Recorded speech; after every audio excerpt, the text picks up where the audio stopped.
ان الحمد للہ نحمده ونستعینه ونستغفره ونعوذ باللہ من شرور انفسنا ومن سیئات اعمالنا من يهده اللہ فلا مضل له ومن يضلل فلا هادی له واشهد ان لا الہ الا اللہ وحدہ لا شریک له واشهد ان محمدا عبده ورسوله اما بعد فان خیر الحدیث کتاب اللہ وخیر الہدی ہدی محمد صلی اللہ علیہ وآلہ وسلم وشر الامور محدثاتها وکل محدثۃ بدعہ وکل بدعۃ ضلالہ وکل ضلالۃ فی النار۔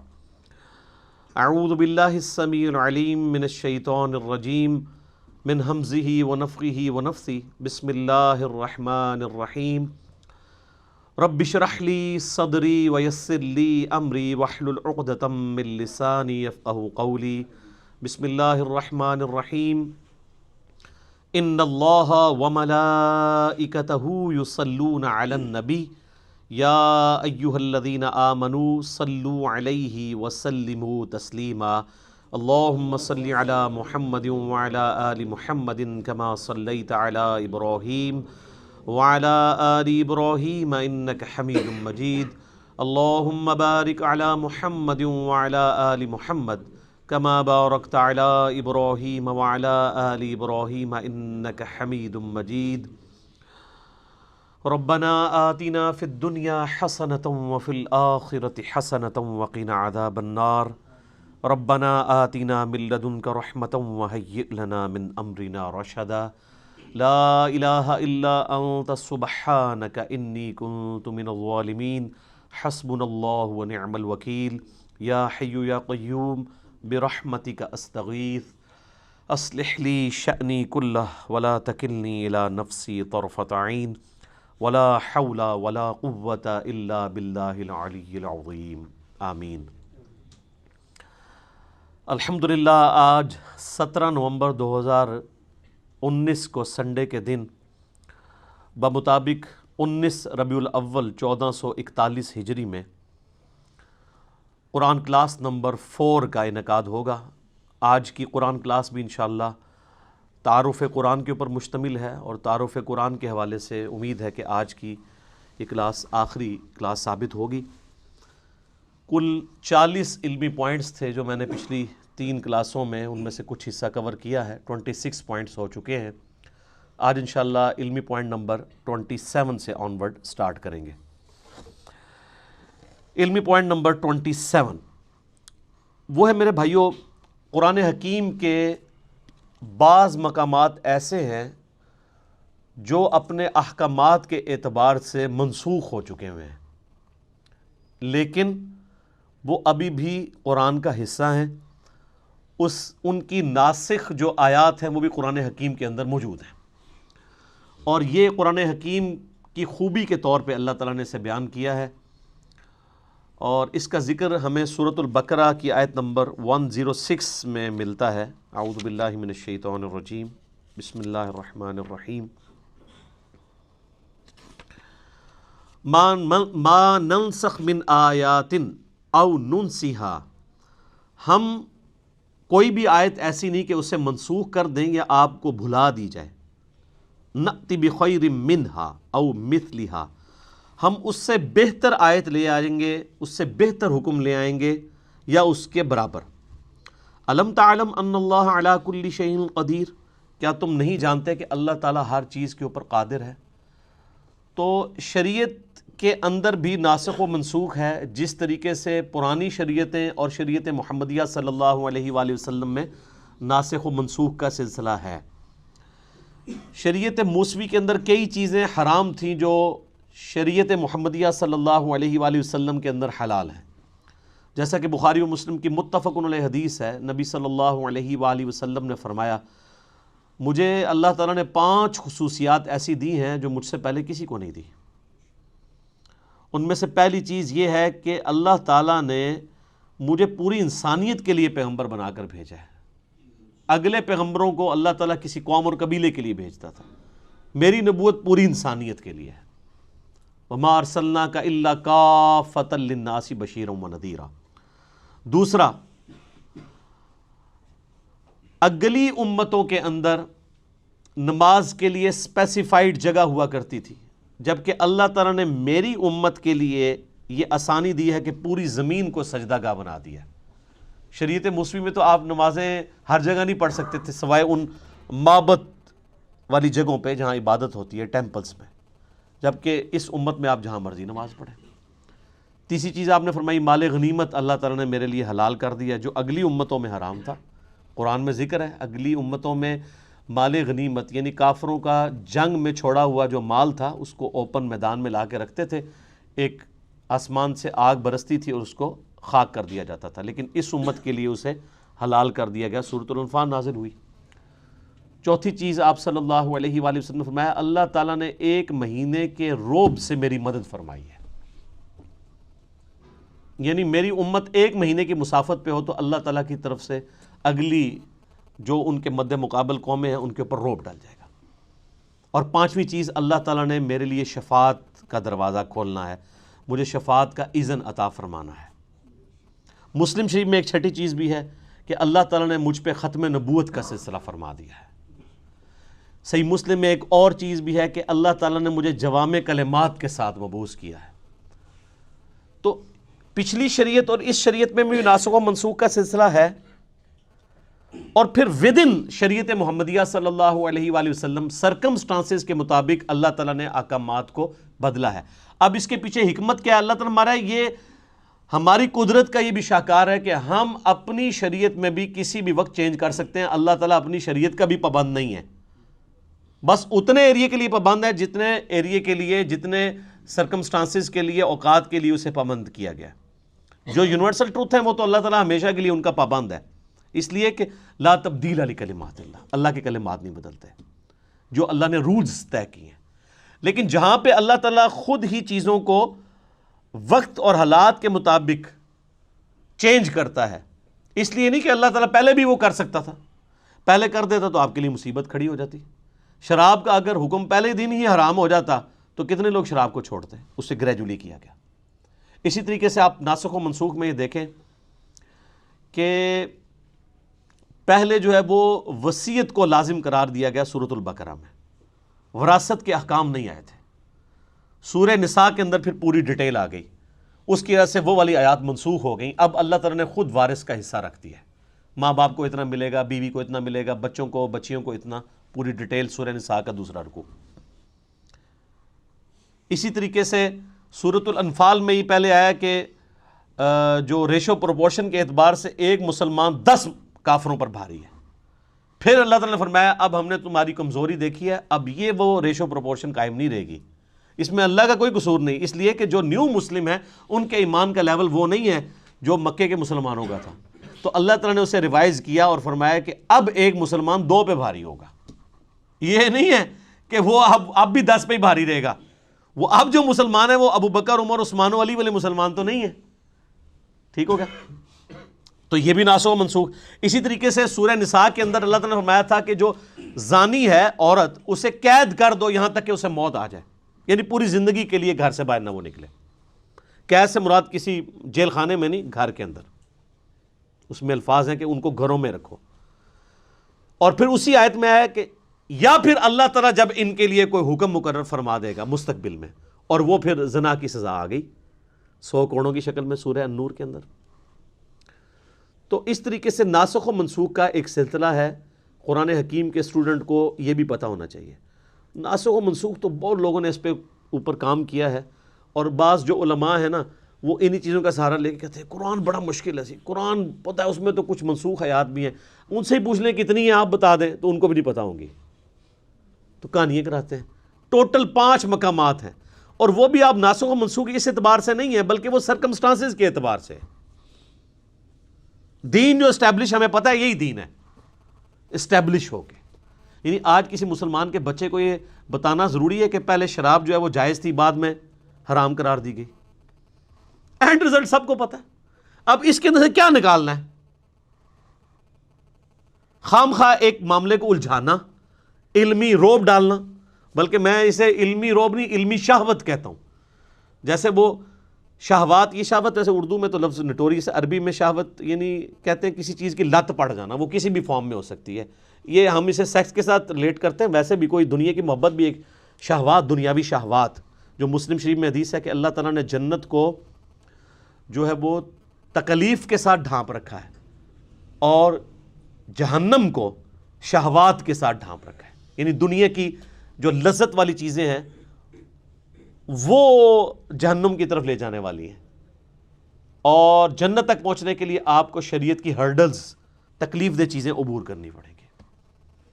تو یہ علمی شہوت ہوتی ہے علماء کی، جو اس قسم کی باتیں کر کے الجھاتے ہیں. اس حوالے سے الفوز الکبیر فی اصول تفسیر شاہ ولی اللہ دہلوی کی جو کتاب ہے، انہوں نے وہ 5 مقامات ڈسکس کیے ہیں، جن میں سے 3 میں نے ویسے ہی فی البدی کر دی ہے. تو یہ چیز بھی اس حوالے سے کلیئر ہونی چاہیے. علمی پوائنٹ نمبر 28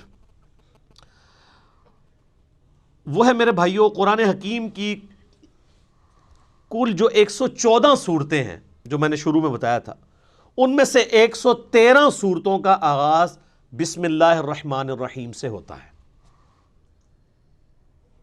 سوائے ایک صورت کے، اور وہ ہے سورہ التوبہ. اس کے آغاز میں بسم اللہ نہیں ہے، لیکن اوورآل پورے قرآن میں 114 بسم اللہ پوری ہیں، کیونکہ سورہ نمل کے اندر آغاز میں بھی بسم اللہ آتی ہے، اور سورہ نمل میں ایز اے آیت بھی آتی ہے، اِنَّهُ مِن سُلَيْمَانَ وَإِنَّهُ بسم اللہ الرحمن الرحیم. جو ملکہ بلقیس کے پاس خط آتا ہے تو وہ کہتی ہے یہ کوئی معزز خط ہے اور یہ سلیمان کی جانب سے ہے، اور اس کا آغاز ہے بسم اللہ الرحمن الرحیم سے. تو وہ بسم اللہ اگر آپ جوڑ لیں تو 114 صورتیں ہیں قرآن کی، اور بسم اللہ بھی 114 ہی ہیں، لیکن 113 دفعہ صورتوں کے آغاز میں، اور ایک جو ہے وہ صورت بغیر بسم اللہ کے ہے، وہ سورہ التوبہ ہے، اور اس کی کمپنسیشن بھی سورہ نمل میں ایز اے آیت بھی ہے. سورہ توبہ کے سٹارٹ میں بسم اللہ نہ آنے کی کئی ایک حکمتیں لوگوں نے بیان کی ہیں. سب سے جو مضبوط رائے ہے وہ یہ ہے، چونکہ اس صورت میں اللہ تعالیٰ کے غضب کا کوڑا برسا مشرکین عرب کے اوپر، کیونکہ اس کا آغاز ہی بڑا جارحانہ ہے. برات، اعلان برات ہے، اللہ تعالیٰ نے بیزاری کا اظہار کر دیا اور اس کے رسول نے ان کافروں سے. یعنی وہ 23 سالہ جو دعوت کا دور تھا، جس میں دعوت، تبلیغ، دعوت، اور اچانک اب 23 سال کے بعد اللہ تعالیٰ کہہ رہے جی اب کوئی ذمہ داری نہیں ہے، 4 مہینے کا ٹائم ہے، یا تو یہ اسلام قبول کریں گے یا عرب کی سرزمین چھوڑ کے چلے جائیں گے، اور اگر عرب میں رہیں گے تو قتل کیے جائیں گے. عذاب استیصال ان کے اوپر آئے گا، کیونکہ اگلے نبیوں کے منکرین پہ بھی تو عذاب آتا تھا نا. قوم نوح پہ عذاب آیا نا سیلاب کی شکل میں، قوم لوط پر پتھروں کی شکل میں، قوم فرعون کو سمندر میں ڈبویا گیا. تو ہمارے نبی کے انکار کرنے پر بھی کافروں پر عذاب آنا تھا. 23 سال چھٹی دی کھلی. اس دفعہ سورہ توبہ میں آیا کہ اب عذاب کی یہ شکل ہوگی کہ مسلمانوں کی تلواریں ان پہ مسلط کی جائیں گی.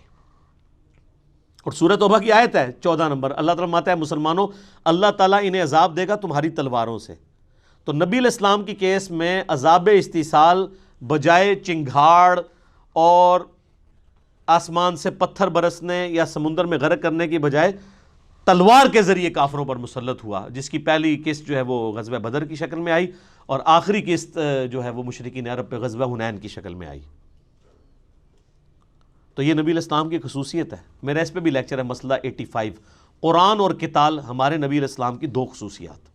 ہمارے نبی علیہ السلام کا معجزہ بھی اگلے انبیاء سے مختلف ہے، یعنی وہ حصی معجزہ نہیں ہے دعوی نبوت والا، بلکہ قرآن ہے. اور عذاب استیصال بھی مختلف ہے، اللہ کی طرف سے نہیں ہے بلکہ قتال اور تلوار کے ذریعے مسلط ہوا. تو چونکہ اس کا ذکر تھا، اور یہی آج کل کافر بھی کوٹ کرتا ہے جی قرآن میں دھمکی لکھی، اور دھمکی وہ ان لوگوں کے لیے، آج کے کافروں کے لیے نہیں ہے، وہ اللہ کا عذاب ہے ان پر کہ 23 سال کے بعد اب اسلام نہیں قبول کیا. تو وہ اللہ کا کرنا ہوا کہ اسلام قبول ہی کر لیے سب نے. اللہ تعالیٰ نے ان کے دل اسلام کے لیے کھول دیے، وقتی طور پہ تو ڈر کے کیا تو لقان ہے، اور اللہ نے بعد میں ایمان بھی پھر استقامت دے دی لوگوں کو. تو اس لیے سورہ توبہ میں چونکہ اللہ تعالیٰ کی جلالی صفت ڈومیننٹ ہے، غزوہ تبوک کے اعتبار سے ایون صحابہ کرام پہ بھی بڑی یعنی سخت گرفت کی گئی ہے ان صحابہ کے اوپر جنہوں نے سستی دکھائی. تو اس لیے اس کا آغاز بغیر بسم اللہ کے، اللہ کی رحمان اور رحیم کی صفت کے بغیر ہے. تو یہ 114 کا عدد پورا ہو جاتا ہے جب سورہ نمل میں وہ بسم اللہ کر دی جائے۔ علمی پوائنٹ نمبر 29 وہ ہے میرے بھائیوں، قرآن حکیم میں آیات کتنی ہیں؟ ایسے پبلک میں تو مشہور ہے جی 6666، اے بھی جھوٹ رہا ہے، کہتے گنیاں جے، کبھی گنی کسی نے کہ قرآن حکیم میں 6666 آیات ہے بھی ہیں کہ نہیں؟ قرآن حکیم میں اگر بسم اللہ الرحمن الرحیم سورت کے شروع میں جو آتا ہے اس کو چھوڑ دیا جائے اور صرف سورتوں میں آنے والی آیات کو جمع کیا جائے تو قرآن حکیم میں کل آیات کی تعداد ہے 6236۔ اور اگر بسم اللہ کو بھی شامل کر لیا جائے ایز اے آیت تو ظاہر ہے قرآن حکیم میں 113 جگہ بسم اللہ بھی ہے سورتوں کے آغاز میں۔ وہ جو 114ویں مرتبہ ہے وہ تو سورت کے اندر ہے نا، وہ ویسے ہی ٹوٹل میں شمار ہوئی ہوئی ہے، 113 اس میں ایڈ کریں تو 6349 6349 ہے، اور بغیر بسم اللہ کے کریں تو 6236 آیات۔ یہ 6666 پتہ نہیں کس نے مشہور کر دی ہوئی ہے۔ وہ کورسز میں بھی ایون آپ کے جو اسلامیات پڑھائی جاتی ہے اس میں بھی یہ لکھا ہوا ہے، تو جو اسلامیات کے ٹیچر ہیں ان کو کہے کہ یار یہ کوئی مشکل کام تو نہیں ہے، میرے نا 1-1.5 گھنٹے کی پریکٹس ہے، آپ سورتوں کے شروع میں لکھا ہوتا ہے سورت کے اندر کتنی آیات ہیں وہ جمع کر کے دیکھ لیں، تو آپ حیران ہوں گے کہ آپ کو وہ باتیں بھی جن کے بارے میں آپ کو گمان بھی نہیں تھا کہ یہ تو کم از کم ٹھیک بتائی ہوں گی، وہ بھی غلط بتائی ہوئی ہیں۔ تو ہم پھر رونا کیوں نہ روئیں؟ کوئی صحیح گل دسی ہے تو انہوں نے قرآن کی آیات تک بھی صحیح نہیں بتائیں کہ کل آیات کتنی ہیں، 6236 ہیں اگر بسم اللہ کو حصہ نہ مانا جائے سورت کا۔ اچھا قرآن کا حصہ ہے بسم اللہ، یعنی سورہ فاتحہ سے پہلے جو بسم اللہ ہے یہ لکھی جاتی ہے، مصحف کا حصہ ہے۔ اس میں اختلاف ہے کہ یہ پہلی آیت ہے یا یہ آیت کے بغیر ہے، لیکن اس پہ کوئی اختلاف نہیں ہے کہ بسم اللہ قرآن کا حصہ ہے کہ نہیں۔ 113 کی 13 بسم اللہ قرآن کا حصہ ہے، لیکن ایز اے آیت ہیں یا نہیں ہے اس کے بارے میں اختلاف ہے، اور اس اختلاف سے کوئی فرق نہیں پڑتا۔ اس کی وجہ یہ کہ مصحف تو پھر بھی بسم اللہ سے سٹارٹ ہوتا ہے اور والناس پہ ختم ہوتا ہے۔ ایون کوئی ایسے مقامات بھی قرآن حکیم میں ہیں جہاں پہ کوئی اکا دکا شاذ اقوال ملتے ہیں کہ یہ جو آیت ہے یہ ایک آیت نہیں، یہ 2 آیات ہیں، تو کوئی فرق نہیں پڑتا، اسے کوئی 2 بھی گن لے، مصحف میں جو کچھ لکھا ہے وہ تو اپنی جگہ موجود ہے نا، اس میں کوئی تبدیلی نہیں ہے۔ علمی پوائنٹ نمبر 30 نمبر، قرآن حکیم میں صورتیں عموماً جوڑوں کی شکل میں ہیں، اور یہ اللہ تعالیٰ کی سنت ہے۔ سورہ الذاریات میں ہے کہ اللہ تعالیٰ نے مخلوقات کو جوڑوں کی شکل میں پیدا کیا۔ جوڑا جو ہوتا ہے نا وہ آپ کو پتہ ہے ایک دوسرے کا ریسیپروکل ہوتا ہے، مرد ہے عورت ہے، میل فیمیل، لیکن یہ دونوں چیزیں مل کے ایک مشترکہ مقصد کو اچیو کرتے ہیں۔ جیسے مرد اور عورت دونوں کے ملاپ سے اللہ تعالیٰ نے اولاد کا سلسلہ شروع کیا۔ یہی جینڈرز والا ایشو جو ہے وہ جانوروں میں بھی ہے، ایون نباتات کے اندر بھی ہے۔ تو دونوں ایک دوسرے کے بغیر امپرفیکٹ ہیں، دونوں مل کے پرفیکٹ ہوتے ہیں۔ اس طرح قرآن حکیم میں بھی صورتیں جوڑوں کی شکل میں مل کے ایک پرفیکٹ مقصد کو اچیو کرتی ہیں، جس کی آپ کو سب سے موٹی مثال سورۃ الفلق اور سورۃ الناس ہے۔ یہ بھی جوڑا ہے۔ سورۃ الفلق ان شیاطین کے حملوں کو ڈیل کرتی ہے جو باہر سے حملہ آور ہوتے ہیں، جادو کی شکل میں، حسد کی شکل میں۔ آپ دیکھ لیں، قل اعوذ برب الفلق من شر ما خلق، ہر اس چیز کے شر سے تیری پناہ میں آتا ہوں جو تو نے پیدا کی ہے۔ ومن شر النفاثات فی العقد ومن شر حاسد اذا حسد، پھونکے مارنے والی جو جادوگرنی ہیں ان کے شر سے، اور حسد کرنے والے کے حسد سے۔ حسد کرنے سے یہ نہیں ہوتا کہ کسی کو کوئی نقصان پہنچاتا ہے، مراد یہ کہ وہ فزیکلی پھر اس حسد کا شکار ہو کے آپ کو نقصان نہ پہنچائے۔ لیکن سورۃ الناس جو ہے وہ اندر سے حملہ آور ہونے والی چیز ہے، جو داخلی چیزیں ہیں، انٹرنل چیزیں۔ یہ ایکسٹرنل چیزیں، خارجی چیزیں، اور وہ انٹرنل۔ قل اعوذ برب الناس ملک الناس الہ الناس من شر الوسواس الخناس الذی یوسوس فی صدور الناس من الجنۃ والناس۔ سورۃ البقرہ سورہ ال عمران بھی جوڑا ہے۔ سورہ البقرہ بھی سابقہ امت مسلمہ کو ڈیل کرتی ہے، لیکن وہ کون سی امت؟ یہودی۔ اور سورہ آل عمران بھی ایک سابقہ امت مسلمہ کو ڈیل کرتی ہے، عیسائی نصارہ، یہ دونوں مل کے ایک پرفیکشن کی طرف جاتے ہیں۔ سورہ النجم اور سورۃ القمر یہ بھی جوڑا ہے، چاند اور تارہ، چاند تارہ ویسے بھی جوڑا ہے، آپ کے وہ جھنڈے پہ بھی ہے نا۔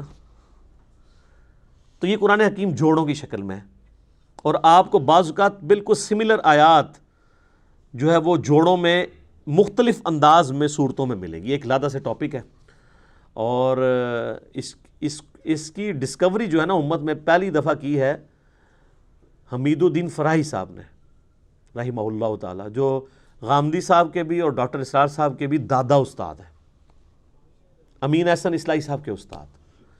اب یہ آپ چیز دیکھیں، یہ وہ چیز ہے جو امت میں پہلے 1300 سال کے مسلمانوں کے اوپر اس طرح اشکار نہیں ہوئی، اگرچہ اشارے موجود تھے۔ یار جب ابو داؤد میں، ترمذی میں، ابن ماجہ میں حدیثیں موجود ہیں معوذتین کے بارے میں، دو پناہ دینے والی صورتیں، اسی طریقے سے مسلم شریف میں حدیث ہے کہ سورہ آل عمران اور سورہ بقرہ جو ہیں یہ دو پرندوں کی شکل میں، صاحبان کی شکل میں قیامت والے دن سایہ کریں گی، تو اشارے تو موجود تھے، لیکن اس طرف کسی کا دماغ نہیں گیا کہ یہ واقعی جوڑے ہیں، پھر ان کا ایک مقصد اچیو ہوتا ہے۔ وہ پوری کی پوری ایک جو سمجھ لیں آپ پوری ڈاکٹرائن ہے نا، وہ اس بندے نے ڈسکور کی ہے، اور اس بندے نے بھی کمال کام کیا ہے جی۔ وہ بندہ قرآن کو سمجھنے کے لیے 40 سال تک ایک خیمے میں اس نے زندگی گزاری ہے، جا کے بالکل ریگستانی ایریا میں اسی طریقے کے مطابق جن حالات و واقعات میں قرآن نازل ہوا تھا، تاکہ وہ عرب کے لوگوں کے کلچر کو سمجھ سکے اور ان فیلنگز کو فیل کر سکے۔ پھر اللہ نے دیکھے کیسی چیزیں ان کے اوپر کھولی ہیں۔ ان کو آج یعنی اس حوالے سے قرآن کے نظم، اس کو نظم کہا جاتا ہے قرآن کا، اس کا امام مانا جاتا ہے، حالانکہ کوئی پرانے بزرگ نہیں ہیں، بمشکل 100 سال ہوئے ان کو فوت ہوئے۔ ڈاکٹر اسرار صاحب نے بھی اس حوالے سے جو تعارف قرآن کے اپنے لیکچر ہیں بیان القرآن میں، اس میں بڑی ڈیٹیل سے وہ بولے ہیں، اور انہوں نے ایمانداری کی ہے کہ ان کا نام لیا ہے، اس ڈسکوری کو اپنے ساتھ منسوب نہیں کیا۔ یہ بڑی بےایمانی ہوتی ہے کہ آپ کسی دوسرے شخص کی ڈسکوری کا لیبل جو ہے وہ مطلب اپنا لگا کے اس سودے کو بیچنا شروع کریں۔ تو میں نے بھی اس لیے ایمانداری کی کہ یہ میری کوئی ڈسکوری نہیں ہے، کہ کوئی یہ نہ کہہ جی علی بھائی نے کیا کمال کر دیا، جس نے کیا اسی کی طرح منسوب کر رہے ہیں۔ اور اللہ تعالیٰ ان کی غلطیوں سے درگزر فرمائے، ان کو نیک کاموں کا اجر عطا فرمائے، آمین۔ علمی پوائنٹ نمبر 31 وہ ہے میرے بھائیوں،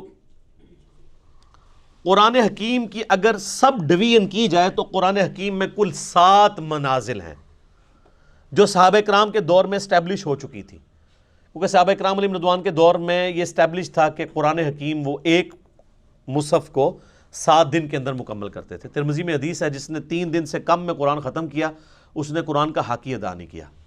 یہ ان کو کہا جا رہا ہے جن کو عربی آتی ہے، اور جو کہتے ہیں ہمارے بزرگ ایک رات میں پورا قرآن ختم کرتے ہیں تو وہ کیڑا ثواب کھٹتے رہنے، آپ سمجھ لو۔ صحابہ کو کہا جا رہا ہے 3 دن سے کم میں قرآن مکمل نہیں کرنا، تو 3 دن میں صحابہ کرام قرآن مکمل کرتے تھے یا 7 دن کے اندر۔ تو اب 7 دن کے لیے پھر انہوں نے اپنی منزلیں مقرر کر لی۔ یہ منزل کا لفظ آپ بھی آج کل وہ بزرگوں کے وظائف کی کتابیں بھی ہیں نا، وہ منزلیں لکھتے ہیں، ٹھیک ہے، وہ کہتے ہیں تصوف کی اتنی منزلیں طے کر لی ہیں، لفظ قرآن سے ہی پکڑا ہوا ہے۔ صحابہ کرام کے دور میں یہ اسٹیبلش ہو گیا تھا کہ جس نے 7 دن کے اندر قرآن ختم کرنا ہے نا، اس کے لیے انہوں نے ثانی کر کے نا ایکولی ڈیوائڈ کر کے، آلموسٹ ایکولی ڈیوائڈ کیا، 100% نہیں۔ اور چونکہ یہ صحابہ کرام کی ڈویژن تھی، اس میں آپ کو پھر اس طرح کی خامی نظر نہیں آئے گی جو پاروں کی ڈویژن میں نظر آئی ہے، وہ میں اگلے پوائنٹ میں ڈسکس کروں گا۔ اگر سورہ فاتحہ کو آپ قرآن کا مقدمہ مان لیں، پریفیس ہے نا ظاہر ہے، تو پہلی منزل کے اندر 3 صورتیں ہیں، دوسری میں 5، تیسری میں 7، چوتھی میں 9، پانچویں میں 11، چھٹی میں 13۔ دیکھیں کتنی زبردست ایونلی چل رہا ہے، اور 7ویں میں 65 صورتیں ہیں، وہ بھی 13 کا ملٹیپل ہے، 13 کو 5 سے ضرب دیں تو 65۔ یہ صحابہ کرام نے، اچھا، اور یہ جو انہوں نے ڈویژن کیا ہے، اس سے آلموسٹ قرآن کے 7 برابر حصے بن جاتے ہیں۔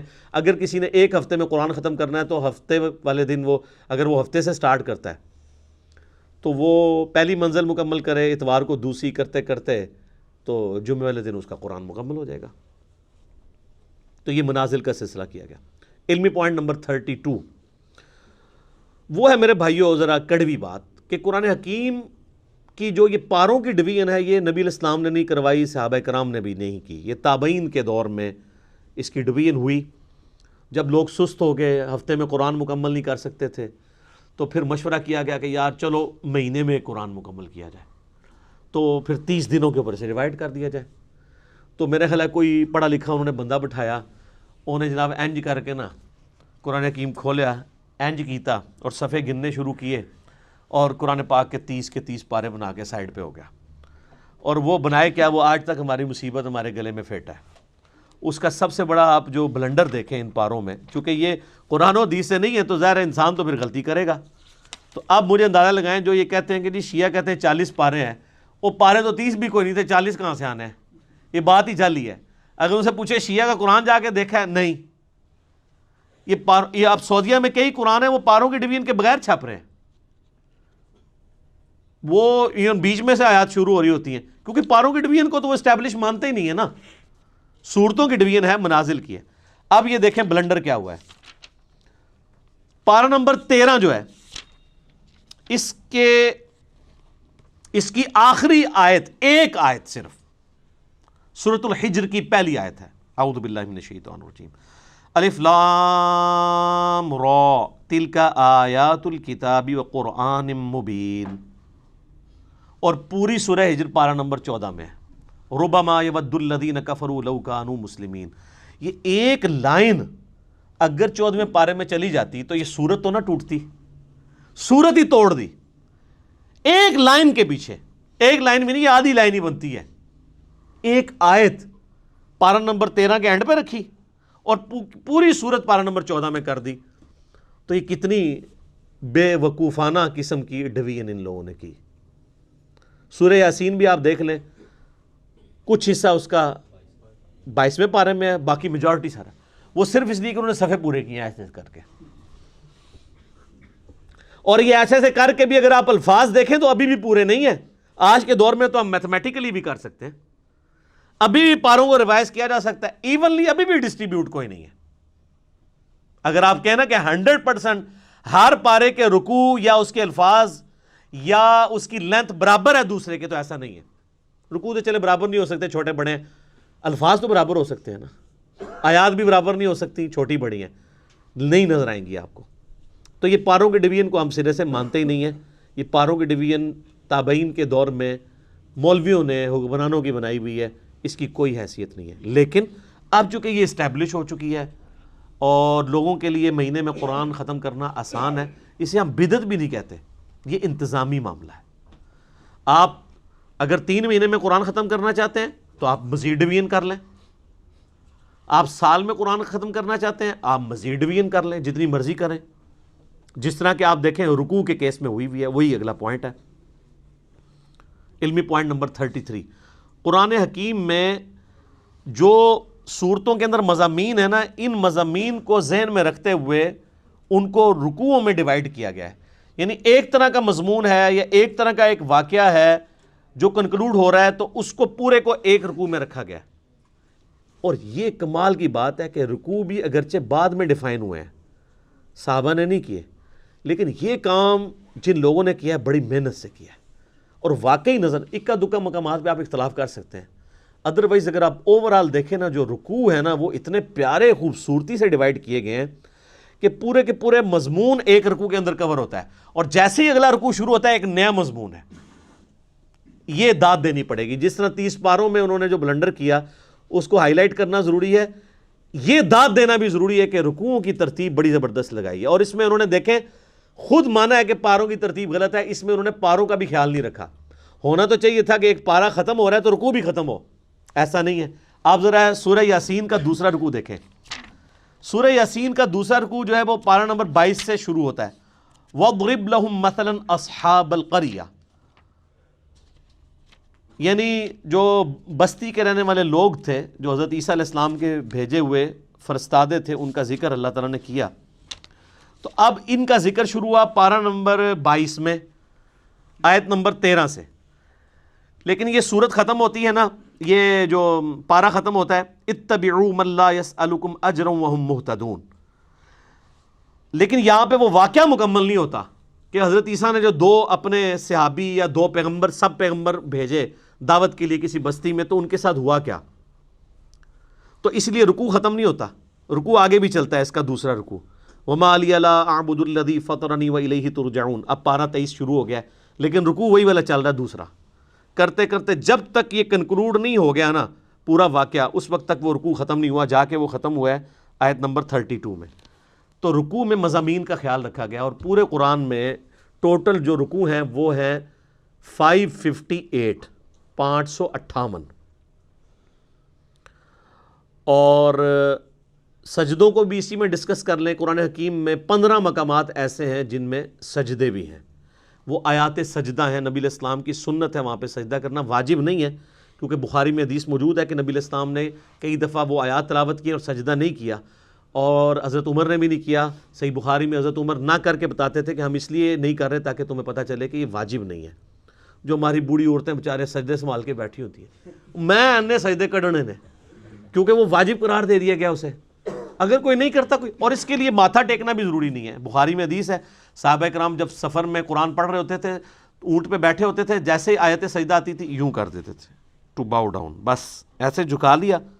یہاں پہ بھی جب آیات سجدہ آتی ہیں، 9 سال میں ہم نے قرآن مکمل کیا ہے تو کبھی نیچے اتر کے نہیں کیا، ہمیشہ میں یہیں پہ یوں کرتا ہوں، باقی لوگ بھی بیٹھے بیٹھے کر لیتے ہیں. بس ڈاکٹر صاحب بیچارے اٹھتے تھے، سیٹ سے اٹھتے تھے، نیچے جاتے تھے، ویڈیو کیمرہ روکتے تھے، چونکہ وہ حنفیت کو فالو کر رہے تھے، اس لیے ان کو پتہ نہیں تھا کہ یہ تو ہے ہی نہیں وہ چیز جس کے اوپر اتنی بڑی مصیبت کھڑی کی گئی ہے، اور اس سے بڑی مصیبت کہ جی وضو ہونا بھی ضروری ہے. تو اس میں میرا کلپ بھی تھا کہ اب پاکستانی ٹیم کے نکاح ٹوٹ چکے ہیں، کیونکہ حنفیوں کے نزدیک اگر آپ بغیر وضو کے سجدہ کریں گے تو یہ اللہ کی توہین ہے، اور اللہ کی توہین کفر ہے، اور کفر سے نکاح بھی ٹوٹ جائے گا، بیعت بھی ٹوٹ جائے گی. تو فقہ حنفی کے مطابق پاکستانی ٹیم کے جیتنے کے اوپر اور سینچریاں مارنے پہ جتنے وہ سجدہ شکر ہیں وہ سارے بغیر وضو کے ہیں، وہ سب کے نکاح ٹوٹ چکے ہیں. لیکن پریشان نہیں ہونا کہ علمی کتابی ہو جائیں اور بخاری مسلم کو فالو کریں پھر کوئی نہیں ٹوٹیں گے. اب یہ نہ ہو کہ اس مسئلے میں فالو کریں اور باقی نماز جو ہے وہ آپ حنفی طریقے پہ پڑھتے رہیں، نماز بھی کتاب و سنت کے طریقے پہ پڑھیں. تو یہ 15 سجدے ہیں، 14 کے اوپر تو سارے متفق ہیں. میں نے اس کے اوپر پورا ایک لیکچر دیا ہے، مسئلہ نمبر 119 وہ 15 کے 15 سجدے بتائیں کون سے ہیں، پھر ان کے اوپر پوری انٹلیکچوئل ڈسکشن کی ہے 8 حدیث کی روشنی میں. اور اس میں نے بتایا تھا کہ سورہ حج کی یہ خصوصیت ہے کہ اس میں 2 سجدے ہیں، ایک بالکل اینڈ پہ جا کے آتا ہے جس کے اوپر نہ قرآن حکیم میں لکھا ہوتا ہے سجدہ، تو لکھا ہوتا ہے ان دا شافعی. ٹھیک ہے، یہ شافعی سجدہ ہے، جیسے سنی درود، شیعہ درود. ٹھیک ہے، ایک سنی بکرا، شیعہ بکرا، سنی مچھلی، شیعہ مچھلی. ہاں، قربانی کے دنوں میں چونکہ شیعہ جو ہے وہ خسی جانور کی قربانی کے قائل نہیں ہے، تو وہ ان کے جو نان خسی جانور ہیں وہ شیعہ منڈی میں بکتے ہیں. اور مچھلی میں بھی اسی طرح ان کا اختلاف ہے کہ جو چھلکوں والی مچھلی ہے وہ کھائی جائے گی، جو بالکل پلین ہوتی ہے وہ نہیں کھائی جائے گی. تو اس طرح قرآن کے سجدے بھی جو ہے نا وہ فرقہ واریت کی نظر ہوئے. تو وہ امام شافعی، ہم پہلے یہ پوچھتے ہیں کہ امام شافعی پہ کوئی وحی نازل ہوئی تھی؟ امام شافعی سے پہلے جو 200 سال کے مسلمان ہیں ان کے نزدیک سورہ حج کا سجدہ ہے تھا یا نہیں تھا؟ ایک سمپل سوال ہے. امام شافعی تو پیدا ہوئے 150 ہجری میں، فوت ہوئے ہیں 204 ہجری میں. امام شافعی کی پیدائش سے پہلے 150 سال کے جو مسلمان ہیں وہ کیا سجدہ کرتے تھے؟ وہ آپ حدیثیں اٹھا کے دیکھ لیں، جامع ترمذی میں، ابو داؤد میں، مسند احمد میں، کہ سورہ حج کی فوقیت ہے 2 سجدوں کی وجہ سے. تو احادیث میں تو 15 ہی سجدے تھے، اور امام شافعی کا موقف یہ ٹھیک ہے، یہ امام شافعی کا سجدہ نہیں ہے، یہ احادیث کا سجدہ. اور حدیثیں تو امام شافعی کے ابا اور دادا اور پردادا کی بھی پیدائش سے پہلے کی ہیں. تو سورہ حج میں 2 سجدے، وہ بلکہ وہ بیان القرآن میں جب ڈاکٹر اسرار صاحب یہاں ان آیات پہ پہنچے نا تو نیچے سے کسی نے واد ہی سجدہ ہے، انہوں نے کہا نہیں امام شافعی اللہ سجدہ ہے. ٹھیک ہے، لیکن وقت کے ساتھ انہوں نے لرن کیا، مطلب وہ سیکھ گئے تھے کئی چیزیں. میری جو ان سے ملاقات ان کی وفات سے آلموسٹ 2 سال پہلے ہوئی، 14 اپریل 2010 کو وہ فوت ہوئے نا، تو میری 2008 کے اندر ملاقات ہوئی، میں ان کے جنازے میں بھی شریک رہا. تو انہوں نے ان کیمرہ مجھ سے بہت ساری باتیں کی تھی، آن کیمرہ نہیں، ان کیمرہ. میں کیمرہ لے گیا تھا، میں نے کہا سر میں نے آپ کی باتیں ریکارڈ کرنی ہے یادگار کے طور پہ. تو انہوں نے کہا پھر میں تو کھل کے بات نہیں کروں گا، اب آپ نے کھل کے بات سننی ہے یا ریکارڈنگ کرنی؟ میں کہا جی ستیہ ناس ریکارڈنگ دا، میں نے ڈائریکٹ کرو۔ تو اس میں انہوں نے کئی ایک باتیں کی اس حوالے سے، جس سے مجھے یہ پتہ چلا کہ ان کو آخری عمر میں کئی ایک باتیں کلیئر ہو چکی تھی جو ان کو اپنی زندگی میں، جن کے اوپر وہ چیزوں کے اوپر چلتے رہے، جس میں انہوں نے ٹاپ آف دا لسٹ یہ بات کی تھی کہ نماز کا طریقہ وہی ہے جس طریقے سے اہل حدیث نماز پڑھتے ہیں، یہ حنفیوں کا طریقہ ٹھیک نہیں ہے۔ لیکن خود وہ رفع الیدین سے نماز پڑھتے بھی تھے، نہیں بھی پڑھتے تھے، لیکن موقف ان کا یہ تھا۔ ان کی ایک ہی ویڈیو ریکارڈڈ ہے، یوٹیوب پہ رکھی ہے، جس میں انہوں نے سورہ حشر کی آخری 3 آیات کے ساتھ نماز پڑھائی ہے، مغرب کی غالباً یا عشاء کی، وہ رفع الیدین سے ہی پڑھی ہے انہوں نے۔ میرے ساتھ کھڑے ہو کے انہوں نے 3 نمازیں پڑھی ہیں، تو جمعے کی، عصر کی اور مغرب کی، مئی 2008 میں۔ تو انہوں نے سنت کے مطابق نماز پڑھی، رکوع میں جاتے وقت، رکوع سے اٹھتے وقت رفع الیدین کیا، الحمدللہ۔ علمی پوائنٹ نمبر 34 وہ ہے میرے بھائیوں، قرآن حکیم فلسفے یا سائنس کی کتاب نہیں ہے، بلکہ یہ کتاب ہے ہدایت انسانی کی۔ اگرچہ اس میں سائنٹیفک فیکٹ سے ریلیٹڈ 1000 سے زیادہ آیات ہیں، لیکن ان فزیکل فینامنا آف نیچر یا التذکیر بآلاء اللہ کے ذریعے اللہ کا تعارف کروایا گیا۔ مقصد سائنٹیفک فیکٹس بیان کرنا نہیں ہے۔ تو قرآن ایک لٹریچر کی بک ہے، اور اس لٹریچر کی بک کا مقصد بھی انسانی ہدایت ہے۔ اگرچہ اس میں کئی ایک مضامین ڈسکس ہوئے ہیں، کئی ایک ٹاپکس ڈسکس ہوئے ہیں، لیکن مرکزی چیز التذکیر ہے۔ وَأُوحِيَ إِلَيَّ هَذَا الْقُرْآنُ لِأُنذِرَكُم بِهِ وَمَن بَلَغَ۔ اے نبی فرما دو اللہ نے قرآن میری طرف اس لیے وحی کیا ہے تاکہ اس کے ذریعے میں تمہیں بھی تبلیغ کر دوں، اور جس تک یہ قرآن پہنچ جائے وہ اسی قرآن کے ذریعے تبلیغ کرے۔ تذکیر، نصیحت، ڈر سنانا، اور کہیں کہیں خوشخبری بھی ہے، لیکن ہمارے لوگوں نے خوشخبری ڈومیننٹ لی ہوئی ہے، ڈر کو نیچے کر دیا۔ اس کا اینڈ رزلٹ آپ کے سامنے ہے، سب کہہ رہے ہیں جو کچھ بھی ہے تیرے محبوب کی امت سے ہے۔ ٹھیک ہے، موجہ مارو، عقل نہ ہوئے تو موجہ ہی موجہ، عقل ہوئے تو سوچیں ہی سوچا۔ تو یہ اس لیے اس چیز کو آپ نے ذہن میں رکھنا ہے قرآن پڑھتے ہوئے۔ اچھا، علمی پوائنٹ نمبر 35 وہ ہے قرآن حکیم کو سمجھنے کے لیے جہاں تک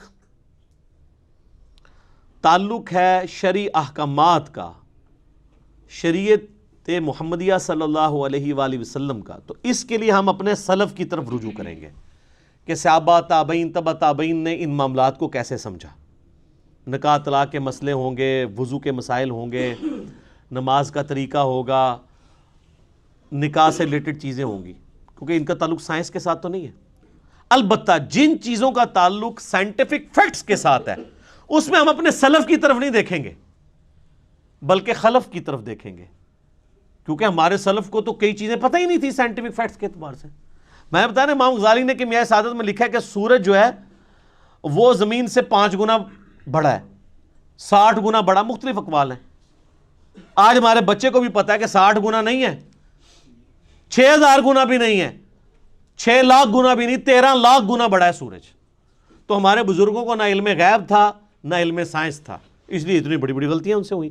تو سائنٹیفک فیکٹس کے لیے آپ پریزنٹ دور میں دیکھیں گے، ایمبریولوجی سے ریلیٹڈ آیات ہوں، جیولوجی سے ریلیٹڈ آیات ہوں، ایسٹرونومی سے ریلیٹڈ آیات ہوں، اس میں سلف کی رٹ نہیں لگائیں گے کہ سلف نے لکھ دیا ہے، ٹھیک ہے؟ تو اب ہم نے اسی کو فالو کرنا ہے۔ اب آپ پتہ قرآن حکیم میں جگہ جگہ آیا نا کہ دل اندھے ہو چکے ہیں، یہ سوچتے نہیں، ان کو ہم نے دل دیا تھا۔ تو پرانے اسلاف نے ان سے رزلٹ یہ نکالا کہ دماغ سوچتا ہی نہیں، دل سوچتا ہے، اور انہوں نے دماغ کے سوچنے کا بھی انکار کر دیا۔ وہ تو پھر آج ہمیں سائنس بتا رہی ہے کہ دل بھی سوچتا ہے، دماغ بھی سوچتا ہے۔ اس کے اوپر میرا کلپ ہے، انسٹرومنٹ آف انٹلیکٹ، وہ دماغ ہے یا دل، وہ آپ دیکھ لیں، دونوں سوچتے ہیں۔ لیکن قرآن حکیم میں چونکہ ذکر بار بار آیا دل کا، تو انہوں نے کہا دماغ سوچتا ہی نہیں ہے۔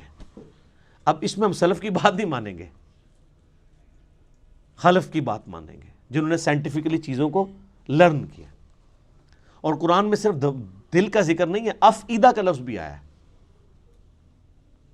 وہ دماغ کی طرف بھی جا سکتا ہے۔ سینٹر، عقل کا ذکر آیا ہے۔ اب وہ عقل کے لیے ضروری نہیں کہ وہ دل ہی ہو، دل بھی سوچتا ہے۔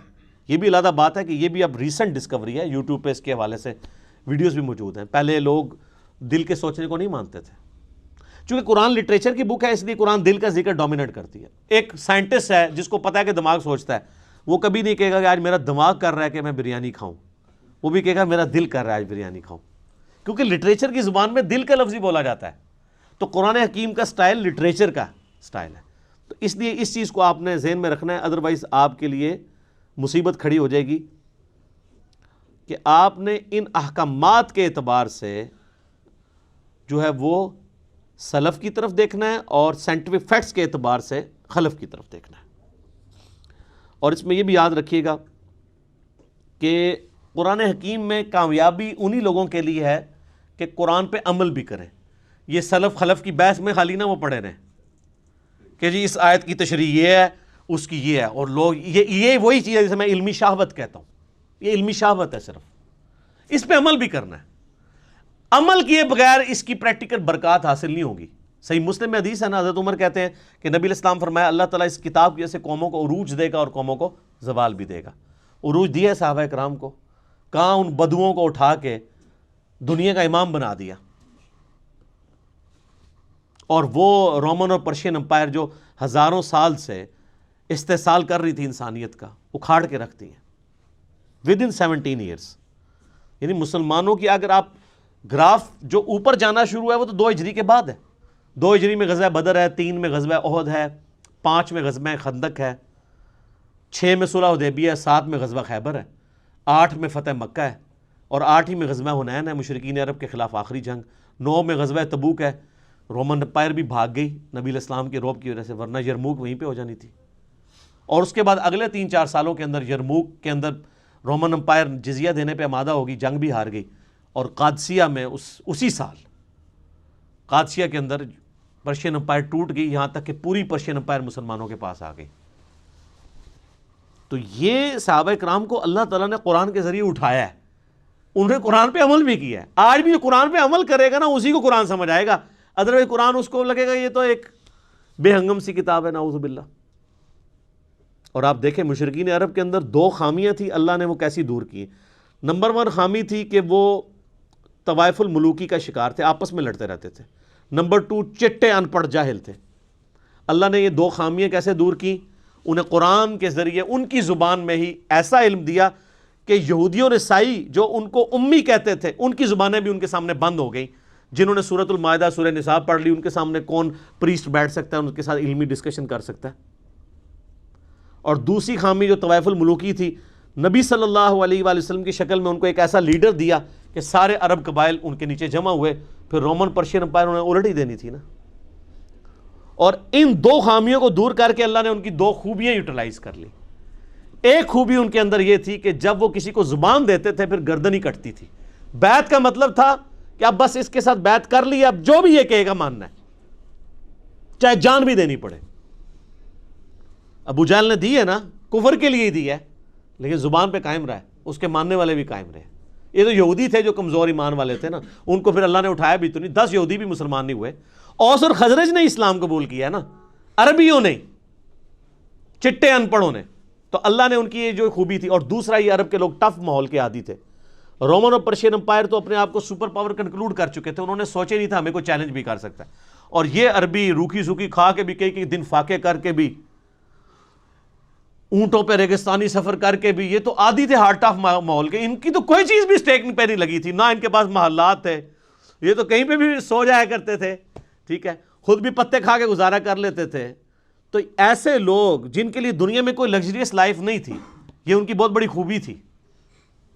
تو یہ جب ٹکرائے ہیں تو انہی کا اسلحہ ان سے چھین کے ان کو الٹ کے رکھ دیا انہوں نے. اور پھر ایسی داغ بیٹھی ہے کہ وہ جو شروع کی محنت ہے 1000 سال تک پھر سر دنیا پہ حکمرانی کی ہے نا مسلمانوں نے, سپر پاور رہے ہیں. آج کہتے ہیں جی جناب وہ ہم حکمران تھے, پھر کیا ہو گیا.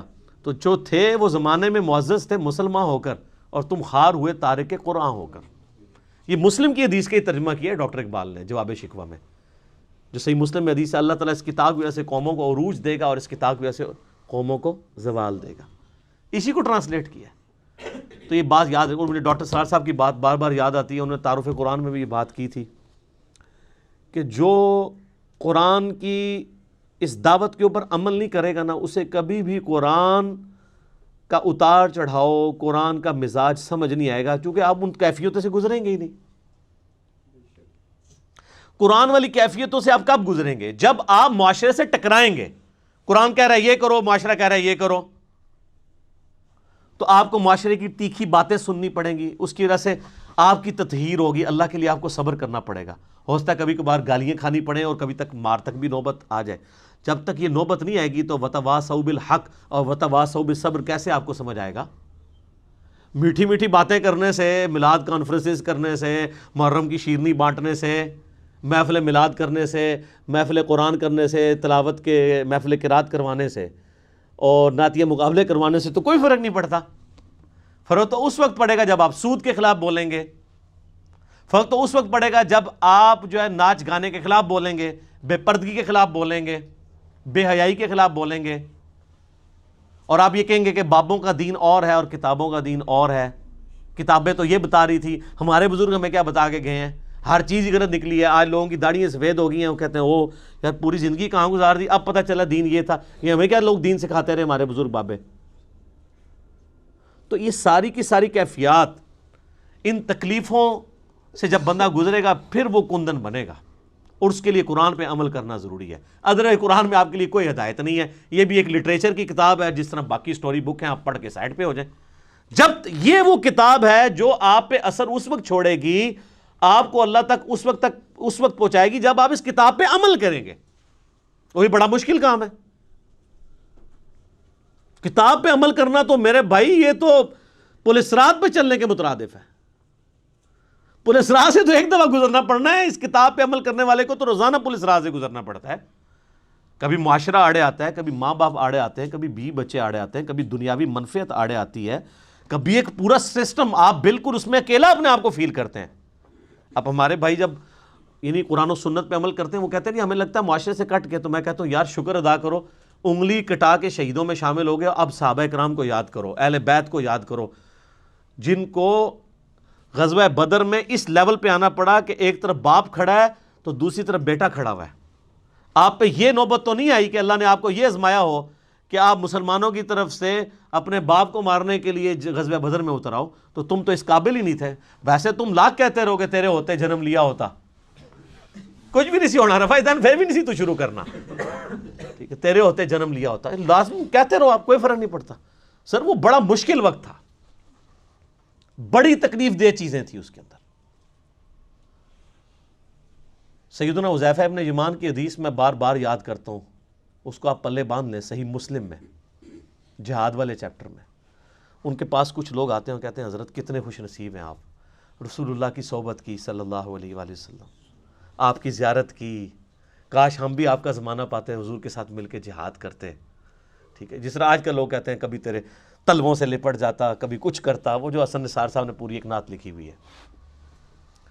باقی حسن نثار صاحب کا جو کردار ہے وہ آپ سب لوگوں کے سامنے ہے، مجھے اس کو ہائی لائٹ کرنے کی ضرورت نہیں ہے۔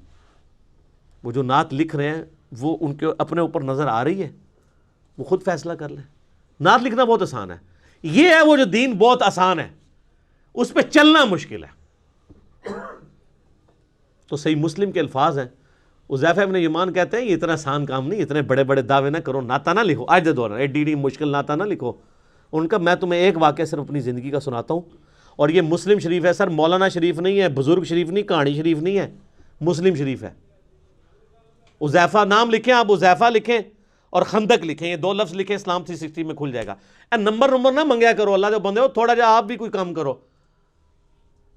5ویں کلاس کے بچے کو اسلام 360 دے دینا، 5 منٹ بعد میں اس کو کہوں گا وہ حدیث ڈھونڈ دے گا، ایڈے وڈے ٹگے نہیں۔ آپ یونیک لفظ لکھیں، میں بول رہا ہوں حذیفہ ابن یمان غزوہ خندق کا موقع، آپ حذیفہ لکھیں، خندق لکھیں، تو اسلام 360 حافظہ اللہ تعالیٰ آپ کو حدیث کھول دے گا۔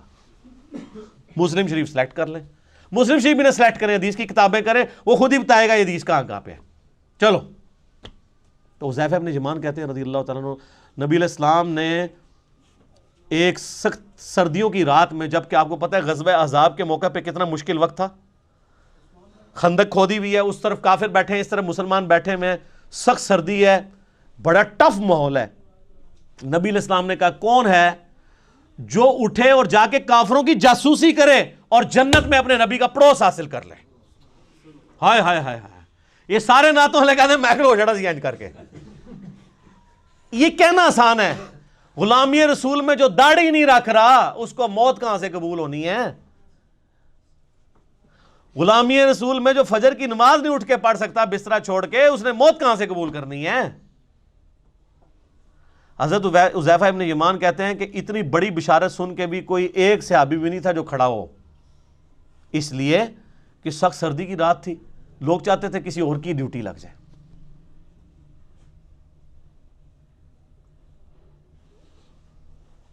اب کیا ہوا؟ نبی علیہ السلام نے دوسری دفعہ فرمایا, کون ہے جو رات کے وقت جا کے کافروں کی جاسوسی کرے اور جنت میں اپنے نبی کا پڑوس حاصل کر لے؟ کائنات میں سب سے بڑی کوئی چیز یہی ہو سکتی ہے نا. اس سے بڑی صرف ایک چیز ہے کہ اللہ تعالیٰ کسی کو پیغمبر بنا دے.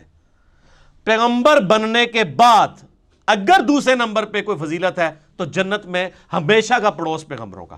یہی ہے نا, یہی ہم اللہ سے مانگتے ہیں کہ اللہ تعالیٰ ہمیں بقیہ غرقت میں مدفن اور جنت الفردوس میں اپنے محبوب صلی اللہ علیہ وآلہ وسلم کا پڑوس عطا فرمائے, آمین. حضرت حذیفہ کہتے ہیں دوسری بار بھی کوئی نہیں کھڑا ہوا, تیسری دفعہ بھی کوئی نہیں کھڑا ہوا, چوتھی دفعہ نبی علیہ السلام فرمایا حذیفہ. آپ کہتے ہیں میں نے دل میں کہا لو جی مارے کے, اب تو جانا ہی پڑے گا, میری ڈیوٹی لگی, کیونکہ اب تو بائی نیم حکم آ گیا نا. ان کہ یا رسول اللہ, فرمایا جاؤ, اور ساتھ کہا کہ دیکھنا چھیڑخانی کوئی نہیں کرنی, جتنا کام کا ہے اتنا ہی کرنا ہے. کہتا ہے میں اٹھا, اب سوچ رہا تھا سخت سردی ہیں ریگستان کی, باہر جا کے کیا بنے گا میرا. کہتے ہیں اللہ کی قسم جب میں اٹھا تو مجھے لگا میں گرم حمام میں داخل ہو گیا ہوں, میرے اوپر کسی نے نا کوئی گرم رضائی اوڑھ دی ہے سخت سردیوں میں. اور کہتے ہیں میں اسی طرح باہر گیا پھرتا رہا, ٹھنڈ ختم ہی ہو گئی. اور کہتے ہیں میں نے دیکھا کافر رات کے وقت بیٹھ کے اپنے وہ جو تیر ہیں ان کی جو نوکیں ہیں ان کو تیز کر رہے ہیں, کوئی برچھیوں کو تیز کر رہا ہے. اور کہتے ہیں میں نے ابو سفیان کو بھی دیکھا, اور میں ایک تیر چلاتا اس کا کام تمام کر سکتا تھا رات کے وقت, وہ میرے نشانے پہ تھا, اس کو تو نظر بھی نہیں آ رہا تھا کہ میں اس کے پاس پہنچ چکا ہوں. لیکن پھر مجھے نبی علیہ السلام کی نصیحت یاد آئی کہ دیکھیں کوئی کام نواں نہ کھول نہیں ہوتے پنڈورا باکس, تو مجھے حضور کی بات یاد آئی تو میں پھر پیچھے ہو گیا. یعنی میں اس لیول کو کراس نہیں کیا, ایفیشنسی جھاڑنے کی کوشش نہیں کی, حتیٰ کہ میں نے سب کچھ گنا کتنے لوگ ہیں یہ کر کے واپس آیا. کہتے ہیں جیسے ہی میں نبی علیہ السلام کی مجلس میں داخل ہوا تو وہ جو گرم حمام والا اثر تھا ختم ہو گیا اور مجھے سخت ٹھنڈ لگنا شروع ہو گئی. تو نبی علیہ السلام نے اپنی مبارک چادر میرے اوپر اڑا دی. یہ یعنی معجزہ ظاہر ہوا نبی علیہ السلام کا, یہ صحیح مسلم میں. لیکن اس میں سبحان اللہ کے ساتھ بہت چیزیں جو ہے استغفر اللہ اور انا للہ بھی یعنی جڑی ہوئی ہیں. وہ جو انور مقصود صاحب نے وہ کالم لکھا ہے نا کہ تبدیلی کا سفر ایاک نعبد و ایاک نستعین سے شروع ہوا, ان اللہ مع الصابرین سے ہوتا ہوا انا للہ و انا الیہ راجعون پہ ختم ہوا. تو یہ آپ کا سفر بھی یہ صرف سبحان اللہ تک نہ رہے میرے بھائی, بہت تلخ چیزیں اس کے ساتھ جڑی ہوئی ہیں. کہ دعوے کرنا بہت آسان ہے, پریکٹیکلی دین کے اوپر چلنا بہت مشکل کام ہے. تو قرآن حکیم سے ہدایت ان لوگوں کے لیے ہے کہ جو قرآن کو فالو کریں گے. صرف مطلب دعوے کر لینے سے کچھ بھی نہیں ہونا. تو یہ اس پوائنٹ میں ڈسکس کرنا ضروری تھا. باقی پریکٹیکلی اگر آپ نے نبی علیہ السلام کی انقلابی دعوت کو ویڈیو کی شکل میں دیکھنا ہو تو قطر والوں نے 30 اقساط کے اوپر ایک ڈرامہ سیریل بنائی ہے عمر سیریز کے نام سے, جو انگلش میں تو سب ٹائٹل کے ساتھ آ چکی ہے اور اردو میں بھی اب انڈینز نے ڈبنگ کر دی ہے اس کی. ہمارے واٹس ایپ گروپ میں رابطہ کریں, چونکہ یوٹیوب کے اوپر وہ کاپی رائٹس کا ایشو ہے, وہ اپلوڈ نہیں ہو سکتی. فیس بک کے اوپر ہمارے بھائیوں نے اپلوڈ کی ہوئی ہے, منگوا بھی سکتے ہیں. اور اوریجنلی تو وہ عربی میں بنی ہے اور اس کا ٹیسٹ بھی عربی کے اندر ہے, تو اس میں آپ کو عربیوں کی عادتوں کا بھی پتہ چلے گا. انہوں نے پیورلی عرب کا کلچر فلمایا ہے کہ عرب کے لوگ آپس میں کس طرح گفتگو کرتے ہیں. یہاں آپ نے وہ کلچر دیکھنا ہے, پٹھانوں کو دیکھیں, سیم آلموسٹ وہی ریزیمبلنس آپ کو نظر آئے گی. وہ آپس میں بات کرتے ہوئے لگتا ہے لڑ رہے ہوتے ہیں, عربی بھی اسی طرح ہی لڑ رہے ہوتے ہیں, گفتگو کر عام نارمل انداز میں بھی. پھر بات بات پہ محاورے بڑے سخت قسم کے, وہی ہے تیری ماں مر جائے. تو یہ وہ محاورے جو صحابہ کرام بھی استعمال کر لیتے تھے, اس لیے کہ وہ عرب کلچر کا حصہ تھے. یہ جو تارج بھی صاحب جن صحابہ اور اہل بیت کا تعارف کرواتے ہیں نا, یہ نبی علیہ السلام کے صحابہ اور اہل بیت اس طرح کے نہیں تھے. یہ ماڈرن اردو لینگویج کے صحابہ اور تابعین اور تبع تابعین بنتے ہیں. عرب کا کلچر بالکل ڈیفرنٹ تھا. وہ بڑے ذرا ان کے مزاج میں ریگستانی ماحول کے تھے نا، تو وہ ان کے مزاج میں سختی موجود تھی گفتگو کرنے پہ. تو وہ میٹھی میٹھی باتیں کر کے، تو میرے بھائی رومن اور پرشین امپائر تو نہیں تھی انہوں نے الٹنی نا. یہ میٹھی باتوں سے الٹی جاتی ہے. جو بدماش صدیوں سے بیٹھے ہوئے ہیں ان کو اکھاڑنے کے لیے ان کو آپ محفل نعت میں ان کو جھموائیں گے یا ان کو شیرنی دیں گے تو وہ اپنی مجلس چھوڑ کے چلے جائیں گے؟ نہیں. یہ تلوار جو اللہ تعالیٰ نے صحابہ کی مسلط کی رومن اور پرشین امپائر پہ، تاکہ ان کو اکھاڑ کے ایک نئے دور کا آغاز کیا جائے. اسی پہ وہ وحید الدین خان صاحب کی کتاب ہے نا، اسلام دور جدید کا خالق ہے. یہ آج جو فریڈم آف ایکسپریشن آپ کو نظر آ رہی ہے، یہ اسلام کی برکت سے ہے. اسلام سے پہلے تو بادشاہ کا دین ہی رعایا کا دین ہوتا تھا. اگر کوئی نہیں قبول کرتا تھا پرسیکیوشن ہوتی تھی. رومن امپائر کو دیکھنے ہزاروں عیسائیوں کو انہوں نے قتل کیا ہے. لیکن جب کانسٹنٹائن II نے خود عیسائیت قبول کر لی، پوری رومن امپائر عیسائی ہو گئی. نبی الاسلام جب آئے اس وقت یہ عیسائی اسٹیٹ تھی، بن چکی بھی تھی، لیکن اس سے پہلے تو نہیں تھی. لیکن یہ اسلام نے آزادی دی کہ نہیں، بادشاہ کوئی بھی ہے، آپ کو حق ہے کہ آپ اپنا دین رکھ سکتے ہیں. اور یہ برکت ہے جو آج آپ اویل کر رہے ہیں کہ ٹرمپ جو ہے ایک متعصب قسم کا یہودی نما عیسائی ہے، لیکن اس کے سامنے بھی جب قرآن تلاوت کیا جاتا ہے خاموشی سے سنتا ہے. امریکہ کے اندر آپ جا کے اسٹریٹ دعوت دیں، لوگ سنیں گے. نماز پڑھیں آپ کے ساتھ، لوگ سیلفیاں بھی بنوائیں گے، برا نہیں سمجھیں گے. لیکن فرعون کے سامنے جادوگروں نے جب ذرا سی بات کی تھی، اس نے کہا میں لٹکا دوں گا تمہیں. یہ فرق ہے. تو اسلام اس دور جدید کا خالق ہے. ٹھیک ہے جی، انشاءاللہ یہ 35 پوائنٹ ہی کور ہوئے ہیں، باقی 5 پوائنٹ انشاءاللہ اگلی دفعہ کور کریں گے. صلو علی الحبیب، اللہم صلی علی محمد وعلی آل محمد کما صلیت علی ابراہیم وعلی آل ابراہیم انک حمید مجید. اللہم بارک علی محمد وعلی آل محمد کما بارکت علی ابراہیم وعلی آل ابراہیم انک حمید مجید. سبحانک اللہم وبحمدک اشہد ان لا الہ الا انت استغفرک واتوب الیک. اللہ تعالیٰ سے دعا ہے جو حق بات میں نے کہی ہمارے دلوں میں راسخ فرمائے. اگر جذبات میں میرے منہ سے کوئی غلط بات نکل گئی، اللہ تعالیٰ ہمارے دلوں سے ہی معاف کر دے. ہمیں کتاب و سنت کی تعلیمات پر عمل کر کے دوسرے بھائیوں تک پہنچانے کی توفیق عطا فرمائے.